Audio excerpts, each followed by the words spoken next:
우리 담임 목사님께서는 지난 한 달 동안 숨쉴 겨를 없이 이제 선교지에서 또 사역을 위해서 수고하시고 이번 한 주간은 모처럼 우리 손주들과 함께 좀 쉼의 시간을 갖고 계십니다. 그러한 주일에 오늘 좀 회복이라는 주제로 또 말씀을 증거합니다. 우리 한번 따라해 주시기 바랍니다. 회복. 어감이 아주 굉장히 이렇게 뭔가 좋은 일이 있을 것 같은 그런 느낌입니다. 요즘 우리 시대를 대표하는 키워드 중에 하나가 힐링이라는 단어입니다. 책방에서도 이런 단어가 들어가야 책이 많이 팔리고요. 또 방송 제작에서도 이 단어가 들어가야 사람들에게 인기가 있고 또 시청률이 높다고 합니다. 저도 몇 번 봤고 아마 여러분들도 좀 많이 보셨으리라고 생각되는 어느 방송국의 톡쇼 프로그램 중에 힐링 캠프가 있습니다. 사실 이 힐링 캠프라는 명칭은요, 우리 순복음 뉴욕교회의 그 저작권이 있습니다.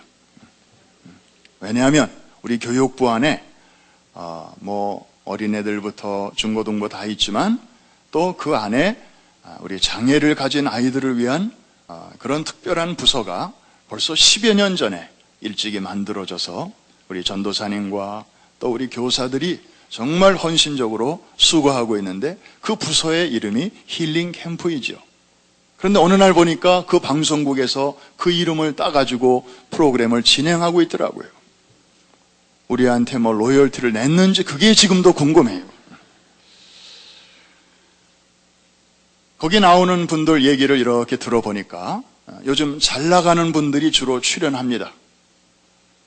그런데 그분들이 과거에, 지금은 좀 좋아졌지만 과거에 아주 힘든 그런 시간을 통과하고 있을 때 인생을 포기하고 싶은 때도 있었다. 그런 얘기를 이렇게 들려줄 때 참 눈물겨운 그 비하인드 스토리가 저분들에게도 있었구나. 또 남몰래 사회의 그늘진 곳을 찾아다니면서 좋은 일을 많이 하는 그런 연예인이나 또 유명인사들의 이야기를 듣고 있다 보면 참 마음이 찡해지고 또 자신도 모르게 이렇게 휴지에 손이 가는 그런 시간들이 참 많습니다. 그런가 하면 어떤 날은 정치인들이 차례로 나오기도 하고 또 종교인 혹은 특정 단체의 장들이 나와서 자기의 인간적인 면을 조금 얘기하는 것 같더니 그 다음에는 자기네 당의 어떤 입장을 막 때는 이때다 하고 마치 선거운동 하듯이 그렇게 막 얘기하는 것을 듣고 있다 보면 도대체 저 프로그램의 이름과 저 내용이 무슨 상관이 있나 좀 갸우뚱거려질 때도 종종 있습니다. 차라리 프로그램 이름을 좀 바꿀 걸. 마치 네모난 삼각형이라는 말처럼 뭔가 좀 이렇게 잘 맞지 않는 어색함을 느낄 때도 있습니다. 그럼에도 불구하고 이 단어가 사회의 구석구석에서 이렇게 여전히 높은 인기를 유지하고 있다는 사실이 참 신기합니다. 한국언론진흥재단이라는 단체에서 조사한 내용에 따르면 이 힐링이라는 단어가 지금으로부터 10여 년 전인 2000년도에만 해도 신문 기사에 1년 가야 9번 정도밖에 나오지 않았답니다. 그러니까 이 단어는 아무 때나 쓰는 게 아니고 뭔가 좀 많이 아픈 사람, 좀 심각한 어려움이 있는 사람이 좋아졌을 때 그렇게 이제 이 단어를 썼지 다른 경우에는 잘 안 썼어요. 그런데 지난해에 2012년이죠. 지난해 한 해 동안에 9,385건으로 이것이 급상승을 했습니다. 그러니까 10년 사이에 1000배 이상으로 증가했다는 것이죠. 근데 금년 들어서는요, 6월 말 현재, 그러니까 1년에 딱 절반만 잘라서 신문 기사 내용을 쭉 보면서 이 힐링이라는 단어가 들어간 건수를 조사했더니 12,447건. 그러니까 이런 추세로 간다면 금년 한 해 동안에는 약 2만 5천 건 정도의 기사에 이 단어가 들어갈 것이라는 거죠. 여러분, 이거 어떻게 생각하십니까? 이렇게 힐링에 대한 수요와 공급이 넘쳐난다고 하는 것은 그만큼 우리 사회가 또 우리 개인의 삶이 뭔가 치유가 필요하다고 하는 그런 반증이 아닌가 생각이 됩니다. 그러고 보니까 우리 주변을 둘러보면 참 개인도 아프고 또 사회도 아픕니다. 그래서 여기저기서 힐링을 외칩니다. 그리고 사람들은 혹시나 하는 기대감에 여기 기웃 저기 기웃 해보는 것입니다. 책도 사보고 또 무슨 TV 프로그램 앞에, TV 앞에 또 그 귀한 시간을 내서 앉아보기도 하는 것입니다. 왜요? 치료받기 위해서, 회복되기 위해서. 세차장에 가서 모처럼 자동차를 깨끗하게 세차를 했습니다. 그런데도 바디는 반짝반짝한데 유리창이 아직도 얼룩얼룩하다면 그것은 때가 바깥에 있는 게 아니라 안쪽에 묻어있기 때문입니다. 이것은 아무리 바깥에서 2번, 3번 닦아봐야 지워지지 않습니다. 안에서 닦아줘야 되는 것입니다. 이처럼 우리 사람에게도 바깥에 때가 있고 안에 때가 있습니다. 바깥에 얼룩, 상처가 있고 안쪽에 또 얼룩이 있습니다. 바깥의 상처는요, 우리 어린 시절에 밖에서 놀다가 그네에서 떨어지기도 하고 또 운동하다가 이렇게 상처기도 나고, 그런데 그런 바깥의 상처는 시간이 지나면 다 아물어요. 그 상처가 있다는 사실도 우리는 모르고 살 때가 많아요. 그런데 이 안쪽에 생기는 이 얼룩과 상처는 시간이 가도 없어지지 않습니다. 교양과 종교와 또 여러 가지 다양한 인간관계로 그것을 이렇게 포장해 보아도 언젠가는 이것이 또 머리 들고 나오기 마련입니다. 시간이 해결해 주지 않습니다. 근데 사람마다 이렇게 내면의 아픔과 상처가 있습니다. 우리 이민사회에도 마찬가지입니다. 우리 2세 자녀들 겉으로 보면은 천진난만하고 부모들이 정말 서포트 해주는 가운데서 애들이 이렇게 평탄하게 사는 것 같은데도 막상 애들끼리 모여서 자기네들의 마음을 열고 이야기하고 눈물을 뚝뚝뚝뚝 흘리면서 얘기하는 거 들어보면은 애들도 나름대로 아픔이 있더라고요. 학교에 가서는 미국식으로 교육을 받으면서 이제 선생님하고 대화할 때는 눈을 똑바로 쳐다보고 대답을 하도록 가르칩니다.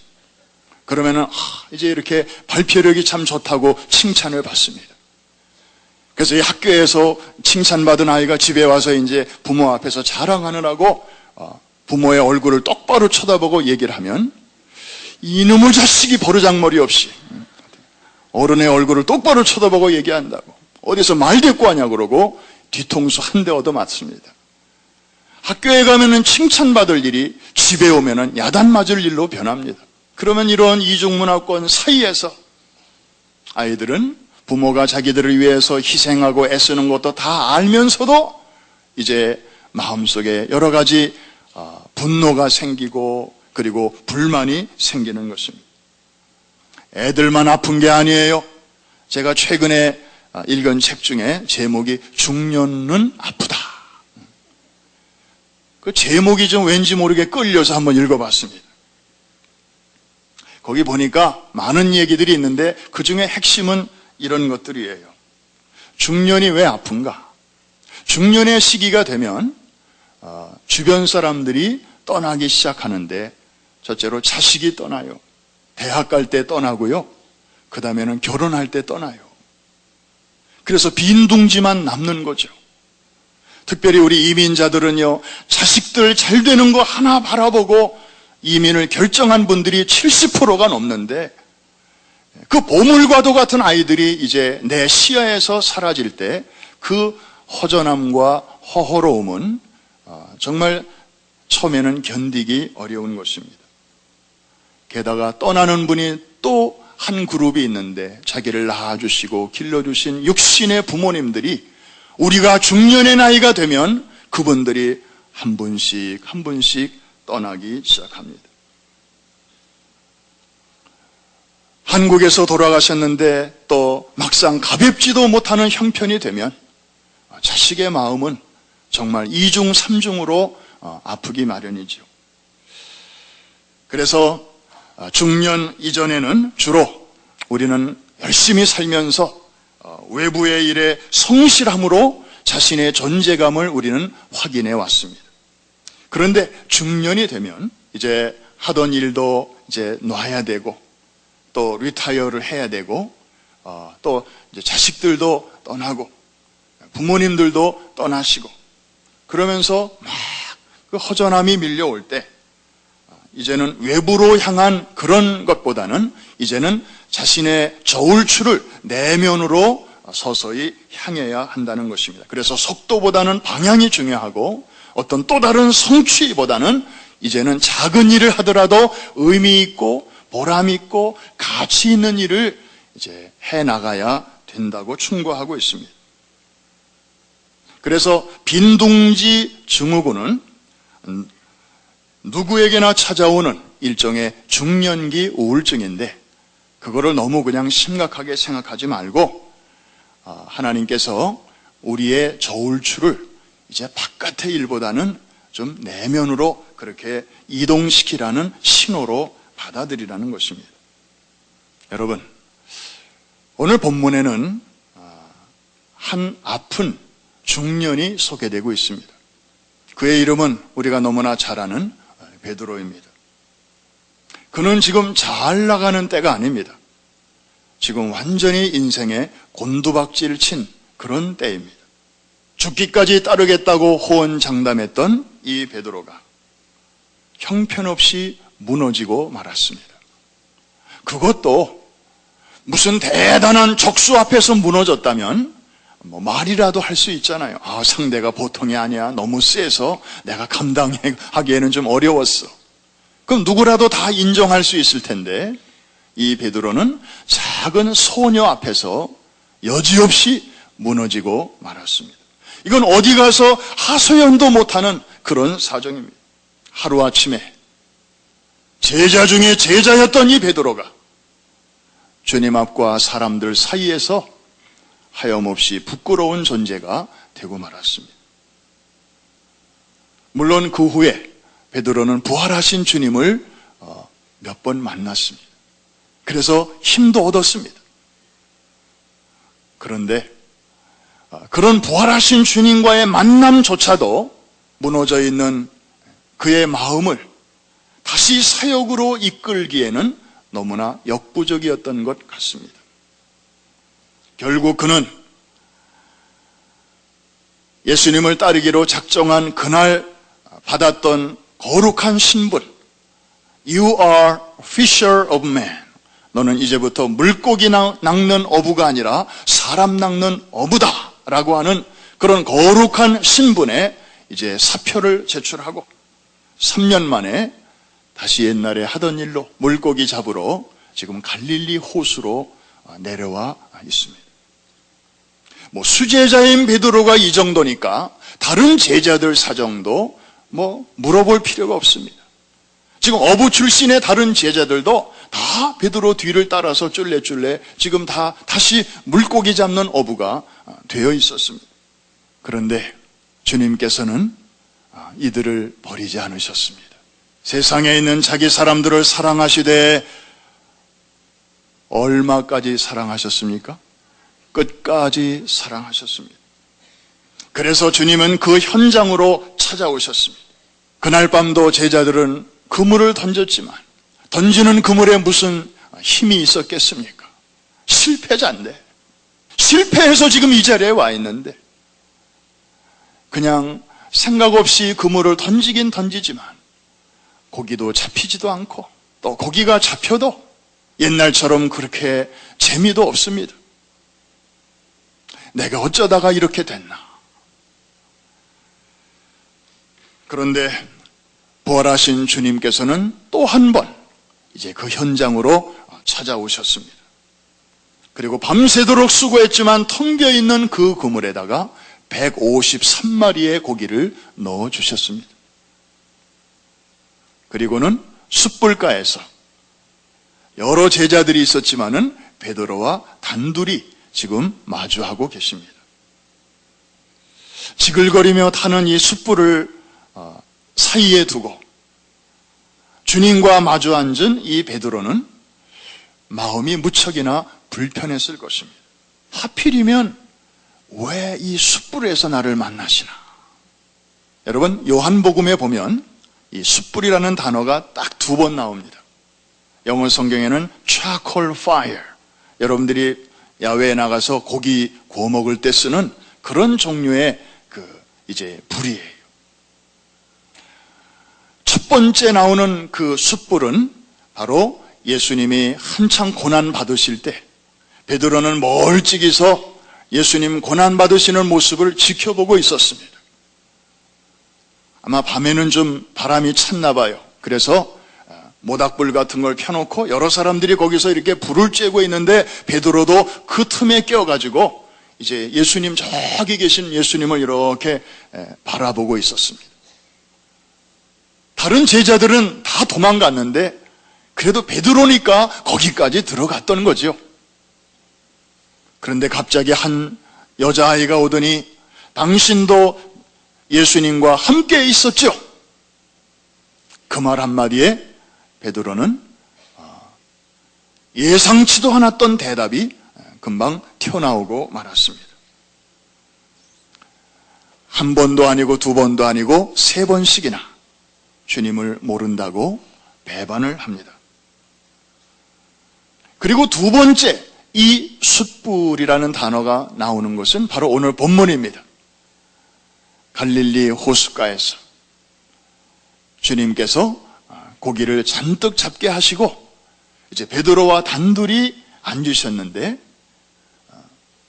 그 사용된 숯불이 요한복음 18장에 나왔던 그 숯불과 같은 단어가 지금 사용되고 있는 것입니다. 뭔가 요한복음의 저자는 혹은 그 저자를 감동하신 성령께서는 이 2가지 사건을 이렇게 연결해서 뭔가 이제 메시지를 주시려는 거죠. 예수님이 하필이면 물가도 있고 나무밑도 있을 텐데 왜 이렇게 숯불가에서 베드로를 만나시는 것일까? 아픈 곳을 건드려서 더 힘들게 하기 위해서일까? 아니면 지금이라도 책임 소재를 밝혀서 추궁을 하기 위해서일까? 이것도 아니고 저것도 아니었습니다.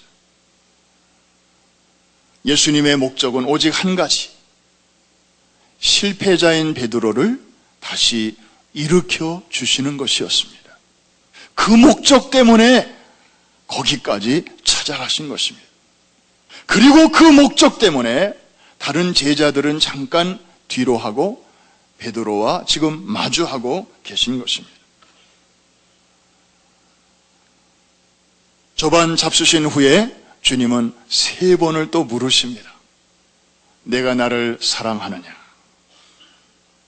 같은 질문을 3번씩이나 물으실 때 베드로는 무척 또 불편했을 것입니다. 아까 영어 성경으로 읽을 때 보니까 베드로의 마음이 이렇게 hurt, 상처가 되었다. 혹시 내가 앞서서 대답한 게 좀 신통지 않았나? 뭔가 예수님이 원하시는 대답이 아니었나? 왜 자꾸 물으시지? 어쩌란 말이야?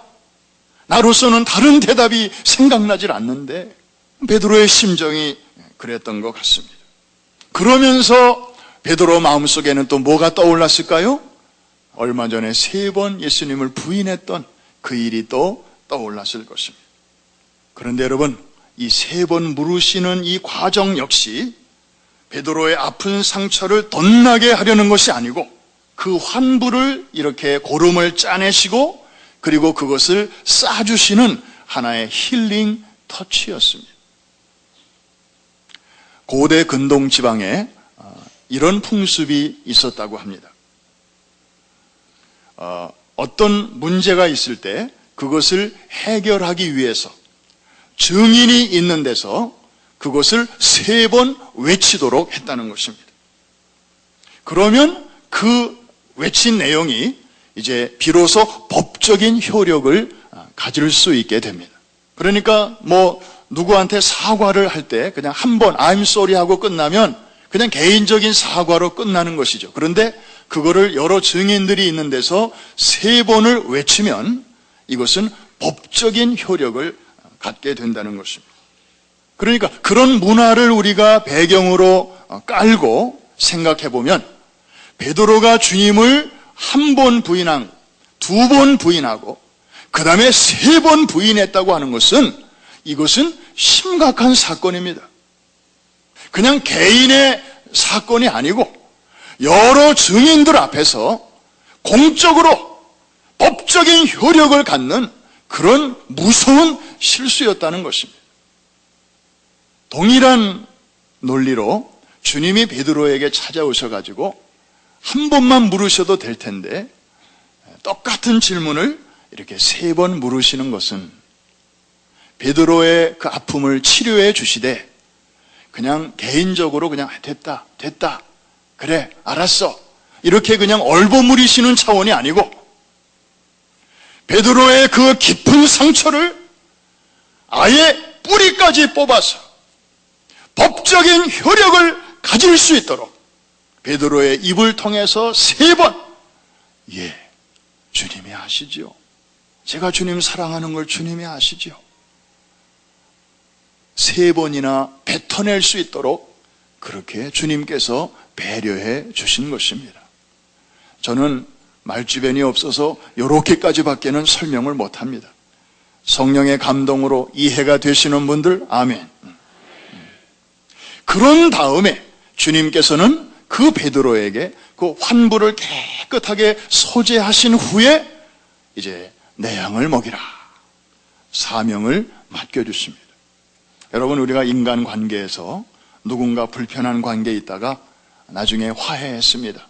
I'm sorry 용서해줘 그래 나도 마찬가지야 하고 서로 이렇게 허그하고 이제 다 깨끗하게 이제 해결이 되었습니다.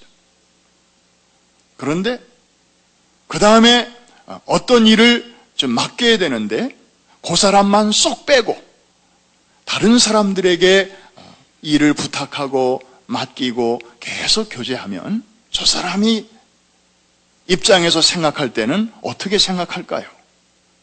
저번 날 나하고 다 풀었다는데 왜 나한테는 아무 일도 안 맡길까? 뭔가 아직 찜찜한 게 있구나. 막 그렇게 생각할 거예요. 그러니까 화해는 했지만 진정한 회복은 아직 안 된 거죠. 그 일이 없었던 때로 아직 돌아간 건 아닙니다. 우리 인간관계에서 이런 일들이 얼마나 많습니까? 그런데 주님은요, 베드로의 아픔을 다 이렇게 씻어주실 뿐만 아니라 사명을 맡겨주십니다. 내 양을 먹이라. 천사도 흠모할 수 있는 그런 일을 베드로에게 또 맡겨주신 거예요. 그 속에는 무슨 의미까지 들어있습니까? I trust you. 내가 내 생각에 너라면 이 일을 잘 할 것 같아. 그래서 내가 너한테 이 일을 맡기고 싶어. 여기까지 갈 때 진정한 회복이 이루어지는 것입니다. 여러분, 예수님의 관심은 베드로의 과거에 있지 않았습니다. 지금 예수님은 베드로에게 과거를 한 번도 묻지 아니하십니다. 그냥 숯불가에서 그리고 3번 물으시는 것, 이런 환경 자체가 베드로에게는 과거를 생각하게 하는 어떤 계기가 될 수 있을는지는 모르지만 그것도 다 치료의 과정이지, 애써 잊으려고 하는 과거를 예수님이 들춰내가지고 베드로를 더 어려운 데로 이렇게 끌고 가시려는 의도가 전혀 없었습니다. 주님의 관심은 지금 베드로의 현재와 미래예요.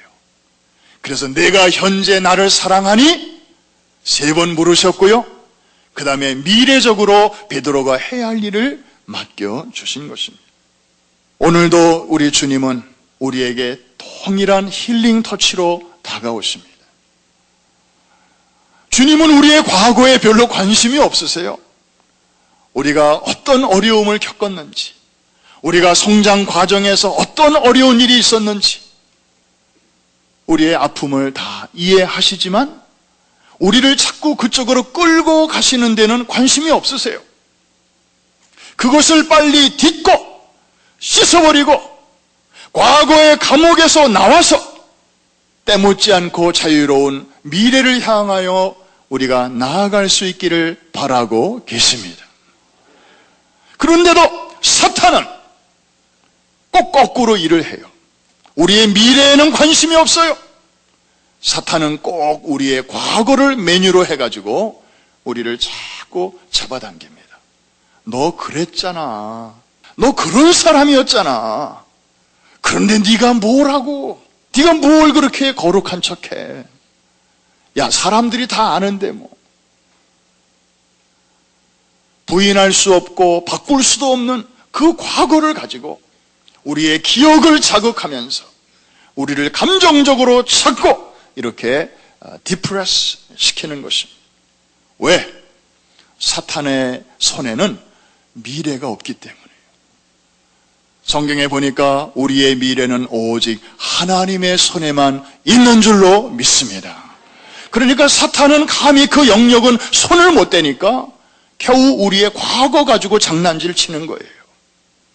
여러분, 사탄의 그 소나기와 사탄의 속임수에 더 이상 넘어가지 않게 되기를 주의 이름으로 축복합니다.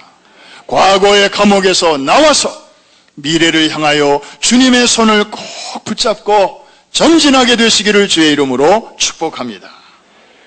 그런데 주님께서는 이렇게 숯불의 추억을 통해서 베드로의 그 연약한 분, 정말 부끄러운 부분을 이렇게 닦아주셨습니다. 그리고 새로운 사명도 주셨습니다. 그런데 그거로 끝나면 얼마나 좋겠습니까? 베드로의 그 고백이 그대로 이루어지면 얼마나 좋겠습니까? 그런데 인간의 본성에 기초한 말, 혹은 인간의 인격에 기초한 결심이라는 게 얼마나 약한 것인지는 베드로의 이전 그 삶을 통해서 여지없이 드러나지 않았습니까? 다른 제자들은 다 주를 버릴지라도 나는 결코 버리지 않겠나이다. 그것은 그냥 해본 소리가 아니었습니다. 적어도 베드로의 진심이었습니다. 그러나 그것은 믿음에 기초한 것이 아니고 인정에 기초한, 베드로의 인격에 기초한 그런 결단이었기 때문에 상황에 따라서, 형편에 따라서 또 이렇게 바꾸어질 수도 있고 저렇게 바뀌어질 수도 있었음을 베드로가 누구보다도 잘 알고 있었습니다. 그래서 베드로도 지금 당장은 제가 주님을 사랑하는 줄을 주님이 아시지 않습니까? 하고 3번씩이나 고백을 했고, 주님은 또 그 고백 위에다가 내 양을 먹이라 사명까지 맡겨주시고, 베드로는 이제는 제가 정말 뼈가 흙이 되기까지 이제는 잘해보겠습니다 라고 결심을 수없이 했을 것입니다. 그러나 여러분, 주님은 아셨습니다. 인간의 결심이나 열정만 가지고는 세상의 거센 역풍과 싸우면서 승리롭게 끝까지 주의 일을 감당할 수 없음을 너무나 잘 알고 계셨기 때문에 부활하신 후에 제자들을 여러 차례 만나 주셨으면서도 이제 하늘로 승천하시기 전에 제자들에게 이렇게 말씀하십니다. 예루살렘을 떠나지 말고 내게 들은 바 아버지의 약속하신 성령을 기다리라. 성령이 임하셔야 너희가 비로소 권능을 받고 내 증인이 될 수 있기 때문이다. 여러분, 한 가지 사실이 분명합니다. 우리가 아무리 정말 하나님의 은혜와 자비와 긍휼을 깨닫고 이제 입으로 고백하고 마음으로 결심한다 해도 성령의 임재와 충만함을 힘입지 않고는 우리도 베드로처럼 언제든지 옛날로 물고기 잡으러 뒤로 돌아가 할 수 있는 그런 가능성이 우리에게도 열려 있다는 사실입니다. 3년 동안 주님과 한솥밥을 먹으면서 주님에게서 수제자라는 그런 별명까지 얻었던 베드로가 그랬다면 저나 여러분은 말해 뭐 하겠습니까? 결국 베드로는 또 한 번의 불을 경험하게 되는데 이제 첫 번째 숯불은 아주 부끄러움의 불이었다면 두 번째 갈릴리 호숫가에서의 그 숯불은 회복의 불, 치료의 불이었고 힐링의 불이었고 그 다음에 또 한 번 베드로는 불의 체험을 합니다. 사도행전 2장에 나오는 오순절 마가의 다락방에서 약속하신 성령의 불을 받습니다. 그는 변화되었습니다. 근본적으로 새로운 사람이 되었습니다. 사도행전을 읽다 보니까 놀라운 장면이 나와요. 베드로가 많은 사람 앞에서 설교를 하는데 관리들이 와서 경고장을 줍니다. 다시는 이렇게 복음을 전하지 마시오. 또 한 번 그러면 이제 당신을 잡아가겠소. 그때 베드로가 예, 알겠습니다. 그리고 꼬리를 내린 것이 아닙니다. 담대하게 그들 앞에서 복음을 전하면서 내가 관리의 말을 듣는 것과 살아계신 하나님의 말씀을 듣는 것 중에 어느 것이 옳은가를 판단하라. 그러면서 사람을 두려워하지 않고 하나님 앞에서 말씀을 전하는 모습을 우리가 보게 됩니다. 베드로는 변화되었습니다. 일개 소녀 앞에서도 힘없이 무너지던 베드로가 아니었습니다. 성령의 도우심입니다. 하나님께서 하신 것입니다. 우리도 성령의 권능을 힘입기만 하면 한없이 연약한 사람도 하나님의 손에 붙들린 바 되어 하나님의 존귀한 그릇으로 도구로 이 시대에도 쓰임받게 될 줄로 믿습니다. 오래전에 우리 담임 목사님께서 어느 잡지인지 어느 언론 매체와 인터뷰를 하실 때 하신 말씀이 지금도 기억에 납니다. 그 기자가 이렇게 묻습니다. 우리 김남수 목사님은 목회를 하시면서도 참 해외 선교를 참 활발하게 하시는데 무슨 특별한 계기가 있으십니까? 그때 목사님이 이런 말씀을 하셨어요. 저는 실패한 사람입니다. 기자가 깜짝 놀라서 바짝 다가가서 묻습니다. 무슨 뜻인가요? 저는 실패한 선교사입니다. 그러면서 이제 말씀을 이렇게 풀어가시는데 신학교 졸업하신 후에 맨 처음에 충청도 음성에서 교회가 없는 곳에 찾아가셔서 교회를 개척을 하셨어요. 그래서 건물을 짓고 나름대로 주의 몸을 세운 후에 또 하나님의 또 다른 부르심이 있어서 이제 월남 선교사로 가셨잖아요. 얼마 안 돼서 월남이 패망하게 되었습니다. 사이공이 함락되기 전날. 그래도 목사님은 그래도 여기가 선교사에게는 여기가 사명의 자리인데 내가 어떻게 여기를 두고 떠날 수 있을까 하고 버티고 있는 김남수 선교사님을 미국의 선교사들과 동료들이 당신 그러고 있으면 죽는다고, 마지막 막차가 있으니까 그걸 꼭 타고 나가야 된다고, 그래서 하는 수 없이 떨어지지 않는 발걸음을 뒤로 하고 거기를 떠났습니다.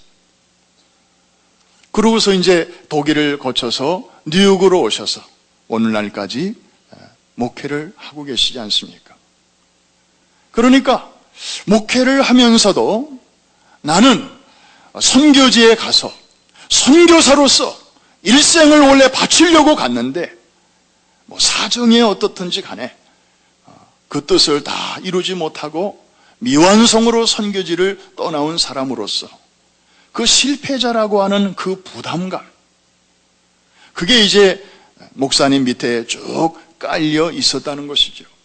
그러니까 목회를 하면서도 그저 어디 선교합시다, 어느 선교지에서 도움이 필요하답니다. 그러면 그야말로 물불을 가리지 않고 그저 뭐 중국이고 북한이고 아프리카고, 아마 우리 맨하탄 성전 시절 초창기 때부터 계셨던 분들은 정말 전방위적으로 순복음뉴욕교회가 그렇게 세계 선교에 힘썼던 일을 다 생생하게 기억하실 것입니다. 뿐만 아니라 우리 교민 사회를 위해서도 국내 선교, 그래서 신문을 만들어서 문서 선교, 또 방송국을 세워서 방송 선교, 다 그 시절에 시작된 것들입니다. 그래서 북한을 5번씩이나 갔다 오시면서 북한이 왜 강한가?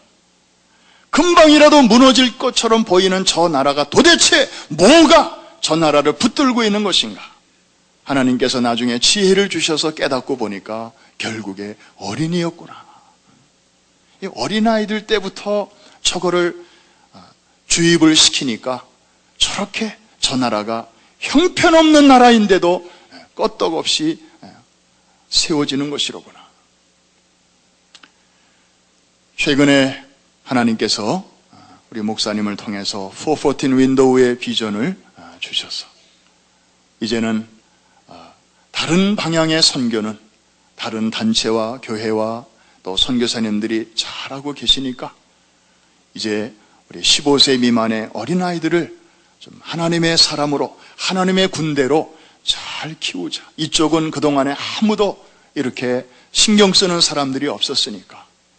그래서 뜻을 같이 하는 사람들 서로 네트워크를 형성해서 지금 이렇게 뉴욕에서부터 시작이 됐는데 하나님께서 길을 열어주시고 기뻐하시고 축복하셔서 오늘날과 같이 전 세계 요원의 불길처럼 퍼져가게 하시는 줄로 믿습니다.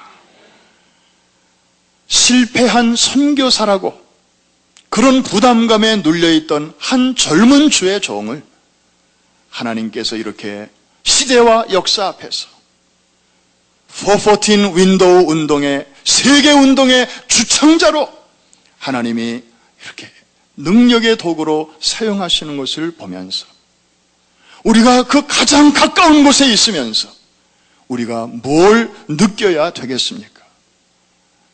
베드로를 주님께서 이렇게 만나주시고 그를 닦아주시고 또 일꾼으로 세워주셨던 그 주님이 우리 목사님을 그렇게 또 인도해 주시는 것을 보면서 베드로는 각오 없지만 베드로를 인도해 주셨던 그 주님은 지금도 살아계셔서 이 자리에 앉아 계신 여러분의 개인의 삶과 또 우리 교회를 동일하신 손길로 인도하고 계시는 줄로 믿습니다.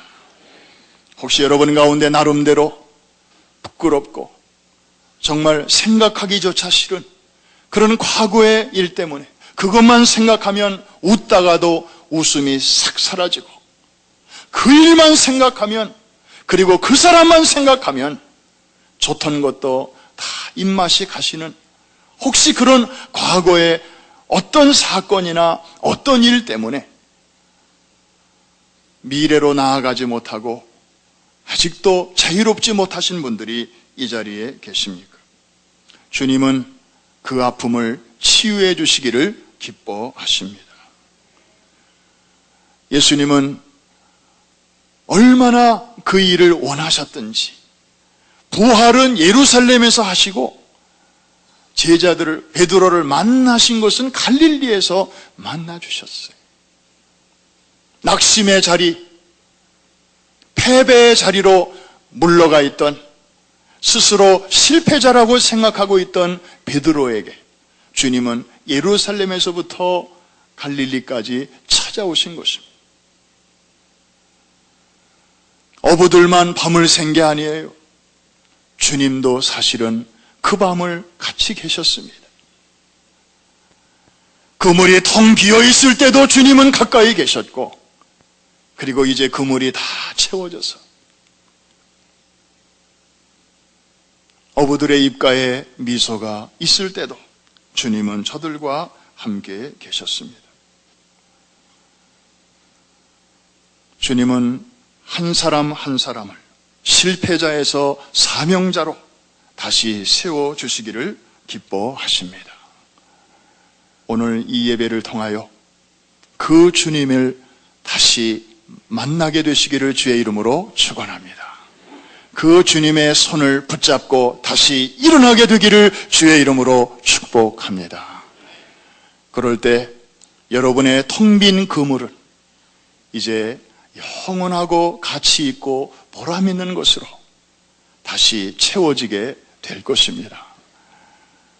지난날의 실패와는 비교할 수 없는 그런 놀라운 미래의 영광으로 우리의 삶을 인도해 주실 줄로 믿습니다. 지난주에 학개서를 통하여 이전의 나중 영광이 이전 영광보다 크리라, 백성들을 학개를 통하여 위로해 주셨는데 그 말씀이 여러분의 삶에도 그대로 적용이 되어서 지난 과거보다도 이제 앞으로 우리의 삶을 통하여 하나님께서 거두실 영광이 이전과는 비교할 수 없을 정도로 여러분의 아름다운 인생의 후반전으로 축복해 주실 줄로 믿습니다.